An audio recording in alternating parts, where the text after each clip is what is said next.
Come expand your spiritual journey. Join us for Just the Talk. Sundays, 1 p.m. to 6 p.m. Mountain Time.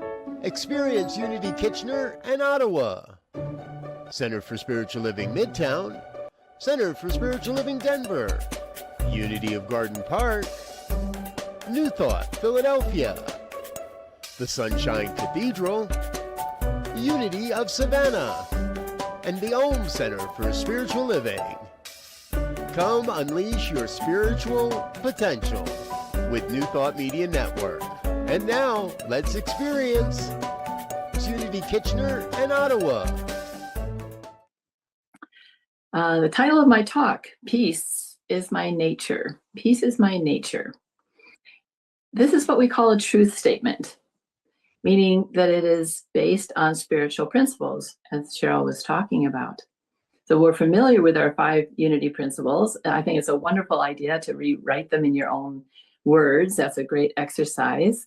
And that is the first one. Well, if we have a really shortened version, it's the first 2 are God is and I am.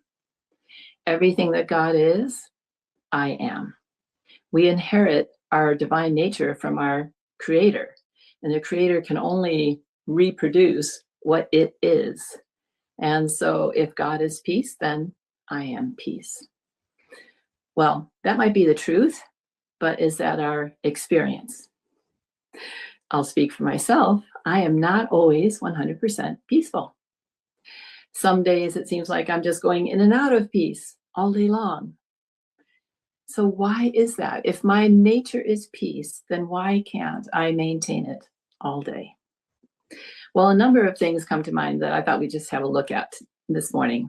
So first, we'll start with the big picture, which is kind of the world, I think. We can listen to the news, right? It can be very discouraging. We can think that most of the world is at war, and there is no peace on this planet. One thing to remember is that peace is more than the absence of war. So as we look around at the world, we may think it's all in turmoil. And I can tell you from my travels and having lived in many, many different countries and cultures for lengths of time, it's not true. When I spend time in different, so for instance, one of the places that I spent a lot of time in is India. And we stay in this little town.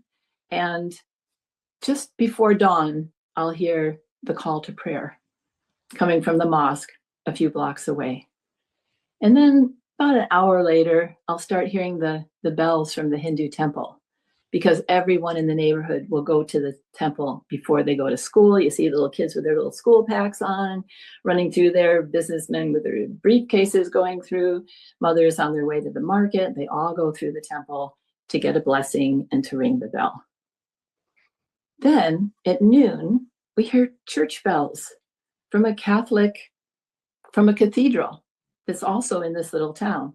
This little town, that cathedral's been there since 1502. It's very, very old. And then there's a Jewish synagogue. Now, all of these people live in peace. They are good neighbors to each other. Their children play with each other. It's very harmonious. And I see this over and over and over again as I travel. So I invite you to keep in mind that there are billions of people on this planet that are living in peace.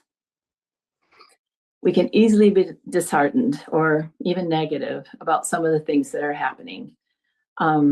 So I invite you to check to see if your news diet is balanced.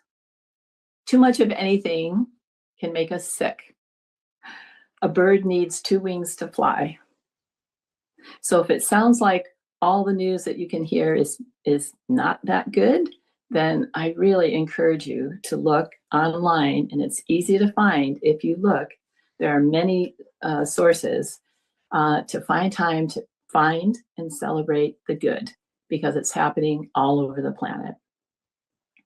Deep in our hearts, we all want peace, right? For everyone. We hold this in our prayers. It's part of what we've already heard this morning. We want the world to be a peaceful place. But how can we, as one person, do that? Well, here's some words from Lao Tzu. written in 250 BC. If there is to be peace in the world, there must be peace in the nations. If there is to be peace in the nations, there must be peace in the cities. If there is to be peace in the cities, there must be peace between neighbors. If there is to be peace between neighbors, there must be peace in the home. If there is to be peace in the home, there must be peace in the heart. So that would be you and me right here, right now. So what are we bringing to the world? Are we an expression of peace? Are we adding more peace to the world? Well, when you look around your neighborhood, or perhaps you go to the mall or something like that, often what you'll see is people hurrying around, arguing over parking spots, frowning on their faces. Peace can feel really far away. And then I look at myself. Am I one of those people with a frown on my face? Sometimes I am. Have you noticed that 1 minute you're feeling peaceful, and then something happens, or you have a thought and gone? The whole process happens so quickly without our even being aware. We just lost our peace.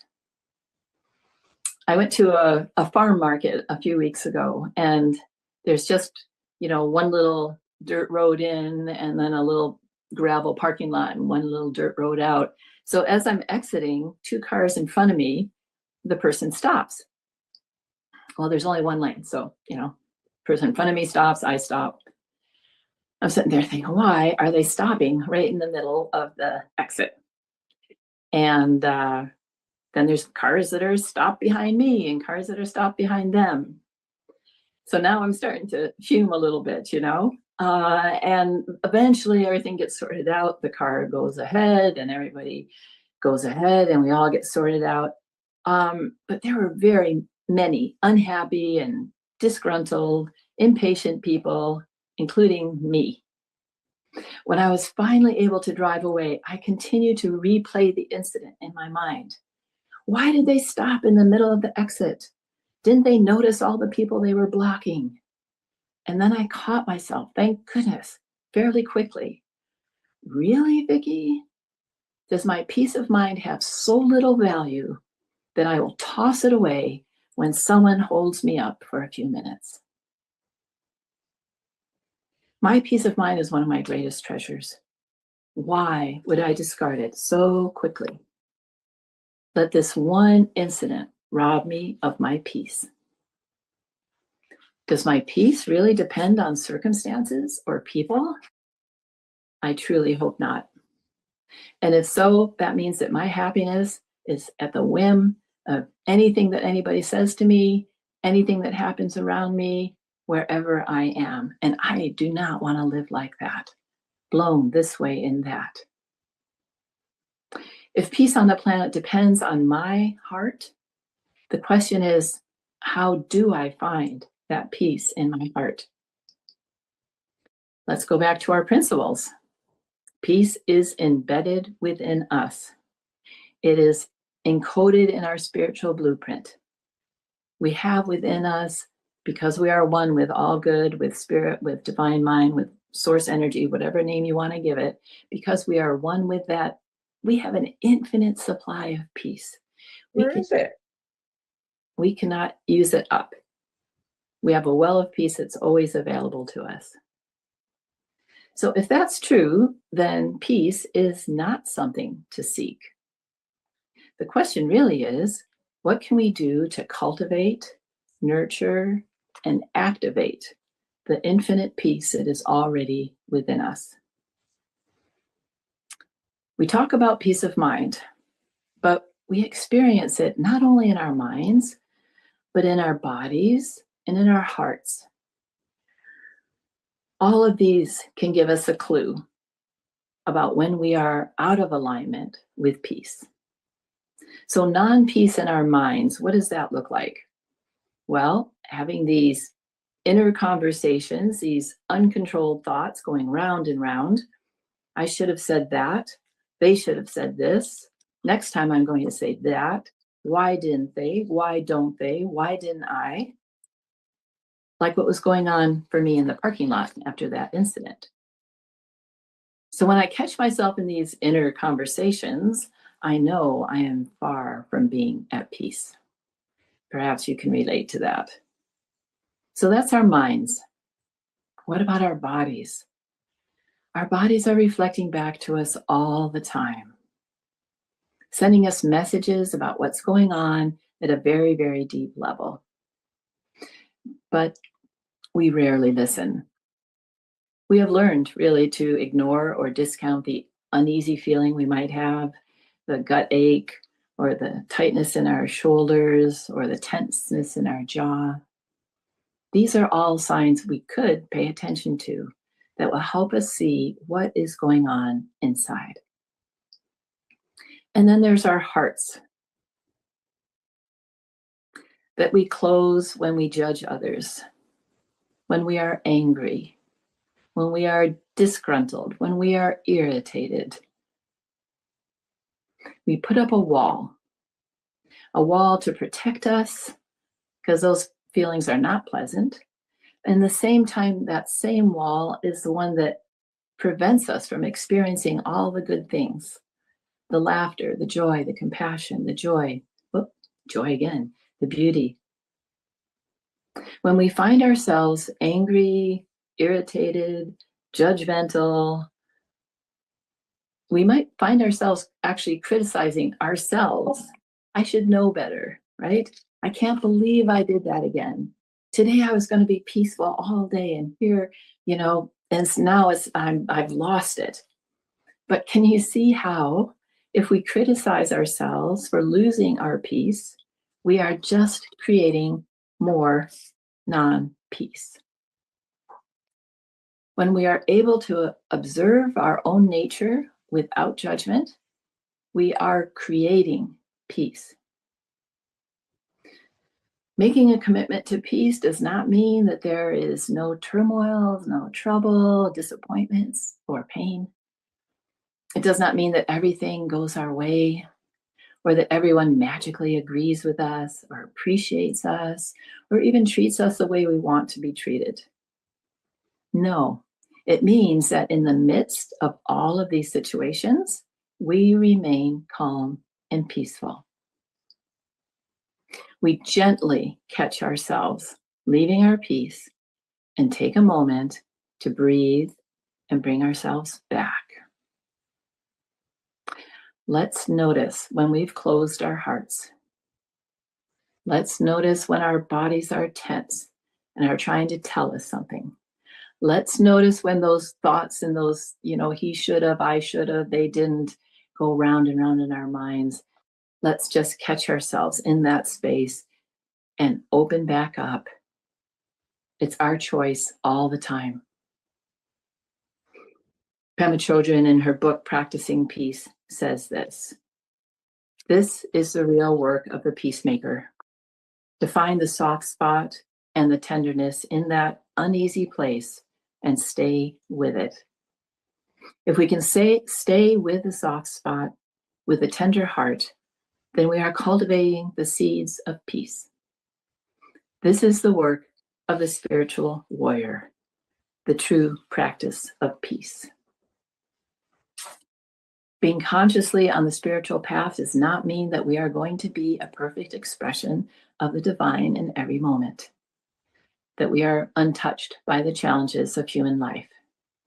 Being consciously on the spiritual path means that we recognize when we are off center and we know how to bring ourselves back.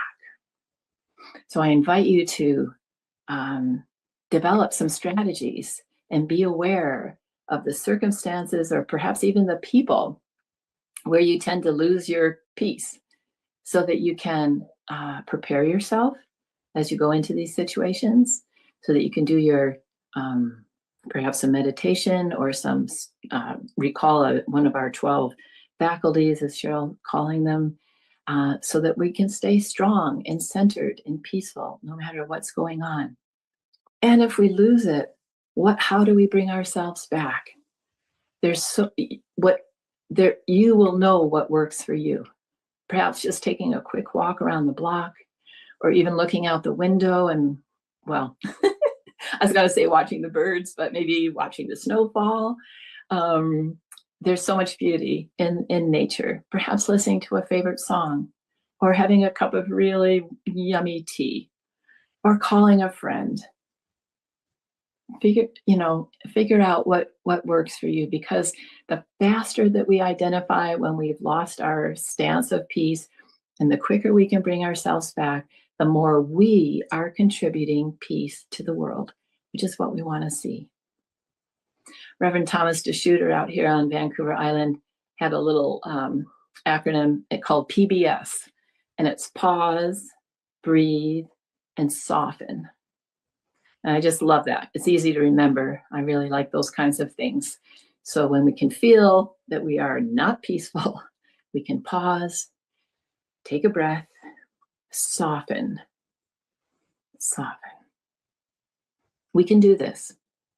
We can be a presence of peace wherever we are. It is the best gift we can give to ourselves, everyone around us, and really the entire world.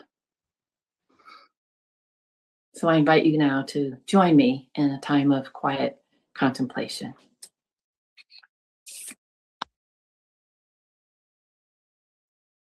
So as we enter into this time of meditation, perhaps a deep breath is something that helps you settle, center yourself. So I invite you to do that right now at your own pace.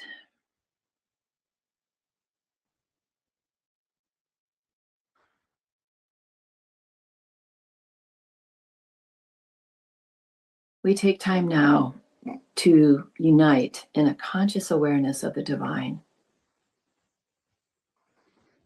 I invite you, if you are comfortable, to relax in your chair and do a quick body scan.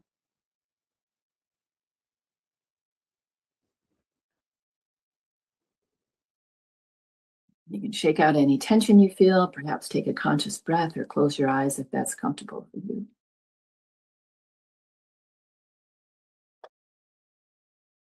As we enter into this sacred activity of prayer, we focus on the sweet truth of our oneness. We are aware of the presence of peace within us and all around us. I am at peace this very moment, heart-centered and serene. Rest in this tranquil moment, mindful of your breathing.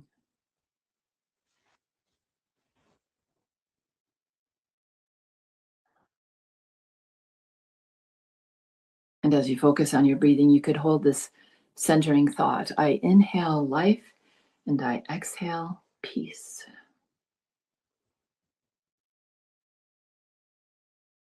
I inhale life and I exhale peace.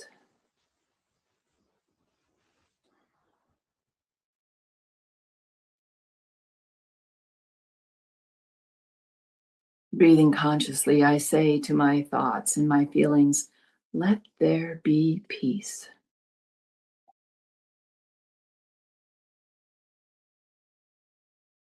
Let peace arise from within, permeating my mind and my whole entire being. Let there be a flow of peace, replacing every anxious or worrisome thought. Let there be peace.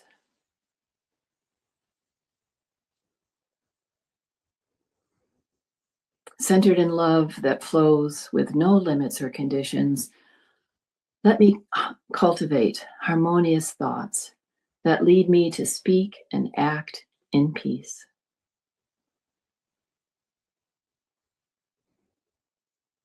Let me hold peace as a precious jewel, a delicate treasure.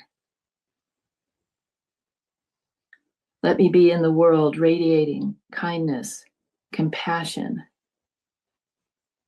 in keeping with the God of peace that is my source.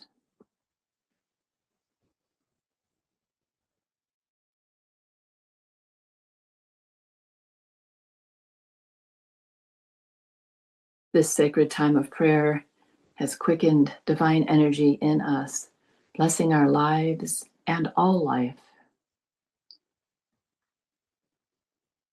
And we now prepare to bring this sacred activity to a close, renewed and refreshed, re-energized and ready to be an open channel, an expression of kindness, harmony, joy, and peace in every circumstance.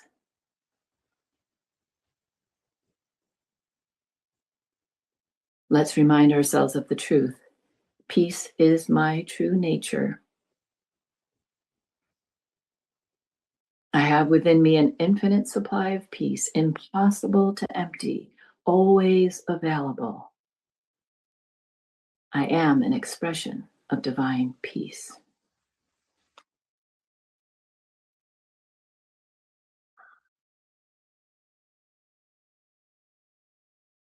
And so for this time, when we come together in unity, in oneness, in our pure potential of our divine nature, we are grateful.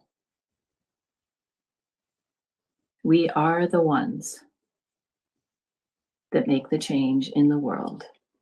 And so we step into those opportunities wholeheartedly, joyfully, knowing that we are strengthened and supported and sourced by the divine. And in this state of gratitude, we declare this is so, and so it is. Amen.